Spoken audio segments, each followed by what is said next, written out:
Welcome दोस्तों। आज के वीडियो में हम बात करने वाले हैं मध्य प्रदेश सामान्य ज्ञान के 20 महत्वपूर्ण प्रश्न उत्तर की, जो कि आपकी प्रतियोगी परीक्षाओं के लिए काफ़ी इम्पोर्टेंट है।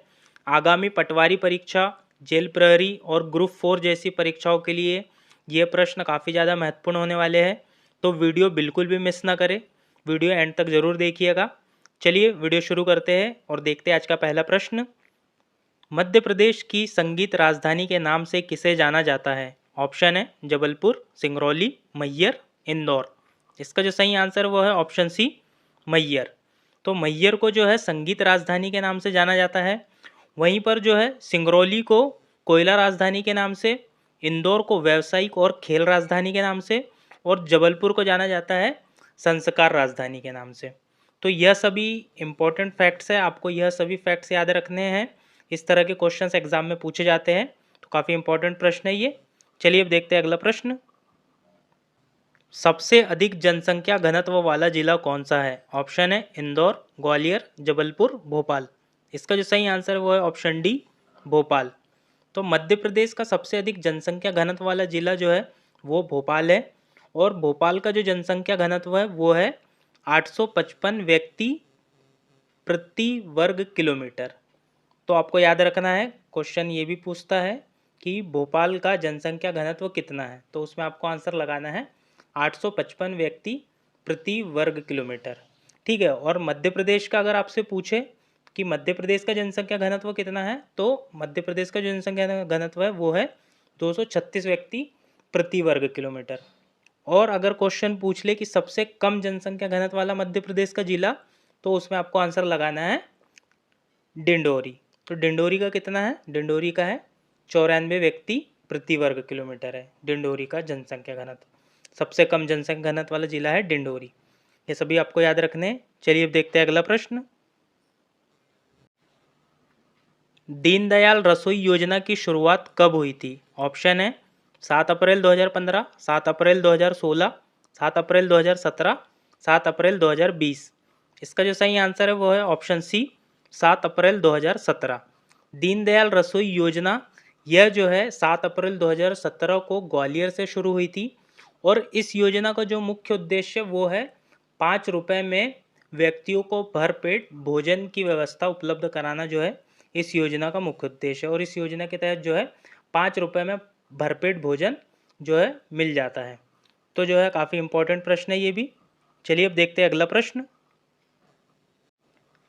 नहलेसरा बांध किस जिले में स्थित है? ऑप्शन है बालाघाट, जबलपुर, मंडला, डिंडोरी।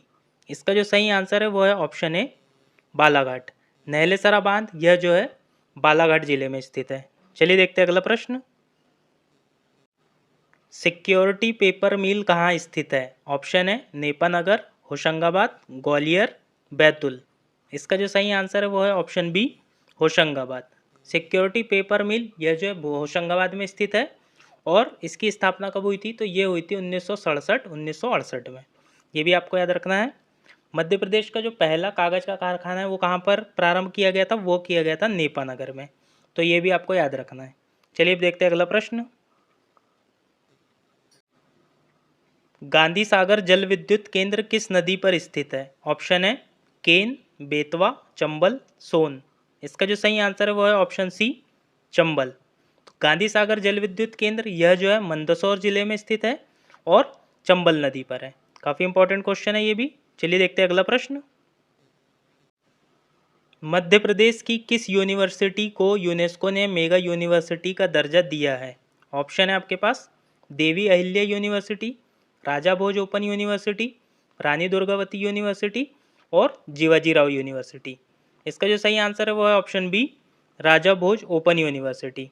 तो जो है काफ़ी इंपॉर्टेंट प्रश्न है ये। यूनेस्को ने जो है मध्य प्रदेश की एकमात्र यूनिवर्सिटी राजा भोज ओपन यूनिवर्सिटी को जो है एक मेगा यूनिवर्सिटी का दर्जा दिया है। काफ़ी इंपॉर्टेंट प्रश्न है। और ये यूनिवर्सिटी कहाँ पर है? तो यह जो है भोपाल में स्थित है। ये भी आपको याद रखना है। चलिए देखते हैं अगला प्रश्न। अटल बिहारी वाजपेयी हिंदी विश्वविद्यालय की स्थापना कब हुई थी? ऑप्शन है 2011, 2013, 2015, 2017। इसका जो सही आंसर है वो है ऑप्शन ए, 2011। अटल बिहारी वाजपेयी हिंदी विश्वविद्यालय यह जो है 2011 में इसकी स्थापना हुई थी, और यह कहाँ पर है, तो यह जो है भोपाल में स्थित है। ये आपको याद रखना है। चलिए देखते हैं अगला प्रश्न। निम्न में से कवि भर्तृहरि की रचना कौन सी है? ऑप्शन है श्रृंगार शतक, नीति शतक, वैराग्य शतक, उपरोक्त सभी। इसका जो सही आंसर है वो है ऑप्शन डी, उपरोक्त सभी। तो कवि भर्तृहरि यह जो है चंद्रगुप्त विक्रमादित्य के बड़े भाई थे और इन्होंने जो है श्रृंगार शतक, नीति शतक और वैराग्य शतक, इन तीनों की जो है रचना की थी। ठीक है, तो आपको याद रखना है, काफ़ी इंपॉर्टेंट प्रश्न है ये। चलिए देखते हैं अगला प्रश्न। सांची के स्तूप का निर्माण किसने करवाया था? ऑप्शन है सम्राट अशोक, राजा भोज, चंद्रगुप्त विक्रमादित्य, महिपाल। इसका जो सही आंसर है वो है ऑप्शन ए, सम्राट अशोक। सांची के स्तूप यह जो है रायसेन जिले में स्थित है और इसका निर्माण करवाया था सम्राट अशोक ने। सांची के स्तूप को यूनेस्को की विश्व धरोहर में कब शामिल किया गया था? इसका आंसर आप हमें कमेंट बॉक्स में बताएं। चलिए अब देखते हैं अगला प्रश्न। सितंबर 2022 में कूनो राष्ट्रीय उद्यान में किस देश से 8 चीते लाकर बसाए गए हैं? ऑप्शन है दक्षिण अफ्रीका, नामीबिया, कंबोडिया, रूस। इसका जो सही आंसर है वो है ऑप्शन बी, नामीबिया। तो सितंबर 2022 में जो है नामीबिया से 8 चीते लाकर बसाए गए थे कूनो राष्ट्रीय उद्यान में। कूनो राष्ट्रीय उद्यान कहाँ पर है? तो यह जो है श्योपुर जिले में स्थित है। ठीक है, और अभी हाल ही में फरवरी 2023 में दक्षिण अफ्रीका से 12 चीते लाकर बसाए गए हैं कूनो राष्ट्रीय उद्यान में। तो वर्तमान में जो चीते हैं अभी कूनो राष्ट्रीय उद्यान में, तो टोटल वर्तमान में अभी 20 चीते हैं। ठीक है, ये आपको याद रखना है, काफ़ी इंपॉर्टेंट है, करंट अफेयर से रिलेटेड है, तो इससे क्वेश्चन पूछे जाने की बिल्कुल संभावनाएं हैं। चलिए अब देखते हैं अगला प्रश्न। जिब्राल्टर ऑफ इंडिया किस दुर्ग या किले को कहा जाता है? ऑप्शन है ग्वालियर का किला, धार का किला, असीरगढ़ किला, अजयगढ़ दुर्ग। इसका जो सही आंसर है वो है ऑप्शन ए, ग्वालियर का किला। तो ग्वालियर का किला जो है इसको जिब्राल्टर ऑफ इंडिया के नाम से जाना जाता है और इसका निर्माण किसने कराया था? तो इसका निर्माण कराया था सूरज सेन ने। ठीक है, ये आपको याद रखना है। इसको जो है किलों का रत्न भी कहा जाता है, ग्वालियर का किला को। धार का किला, इसका निर्माण करवाया था मोहम्मद बिन तुगलक ने। और असीरगढ़ किला कहाँ पर स्थित है? तो यह जो है बुरहानपुर में स्थित है। आपको याद रखना है ये। चलिए अब देखते हैं अगला प्रश्न। मालविका अग्निमित्रम के रचयिता कौन है? ऑप्शन है कबीर, कालिदास, बाणभट्ट, तुलसीदास। इसका जो सही आंसर है वो है ऑप्शन बी, कालिदास। तो मालविका अग्निमित्रम जो है यह कालिदास की रचना है और कालिदास को जो है भारत के शेक्सपियर के नाम से भी जाना जाता है। काफ़ी इंपॉर्टेंट प्रश्न है ये। चलिए देखते हैं अब अगला प्रश्न। महाराजा छत्रसाल एयरपोर्ट कहाँ स्थित है? ऑप्शन है भोपाल, इंदौर, जबलपुर, खजुराहो। इसका जो सही आंसर है वो है ऑप्शन डी, खजुराहो। महाराजा छत्रसाल एयरपोर्ट यह जो है खजुराहो में है। और मध्य प्रदेश में कितने एयरपोर्ट है टोटल? तो टोटल जो है मध्य प्रदेश में 5 एयरपोर्ट है। कहाँ कहाँ पर? तो भोपाल, इंदौर, जबलपुर, खजुराहो और एक ग्वालियर। और 2 अंतर्राष्ट्रीय एयरपोर्ट है मध्य प्रदेश में। कौन कौन से? एक है इंदौर में और एक है भोपाल में। तो ये भी आपको याद रखना है, इससे भी क्वेश्चंस पूछे जाते हैं एग्जाम में। चलिए अब देखते हैं अगला प्रश्न। मध्य प्रदेश से गुजरने वाला सबसे लंबा राष्ट्रीय राजमार्ग कौन सा है? ऑप्शन है NH44, NH46, NH135B, NH43। इसका जो सही आंसर है वो है ऑप्शन बी, NH46। तो मध्य प्रदेश से गुजरने वाला सबसे लंबा राष्ट्रीय राजमार्ग है NH46। यह जो है मध्य प्रदेश में 634 किलोमीटर जो है इसकी टोटल लंबाई है मध्य प्रदेश में। ये आपको याद रखना है। चलिए देखते हैं अगला प्रश्न।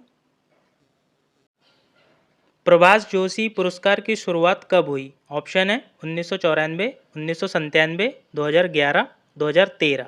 इसका जो सही आंसर है वो है ऑप्शन डी, 2013।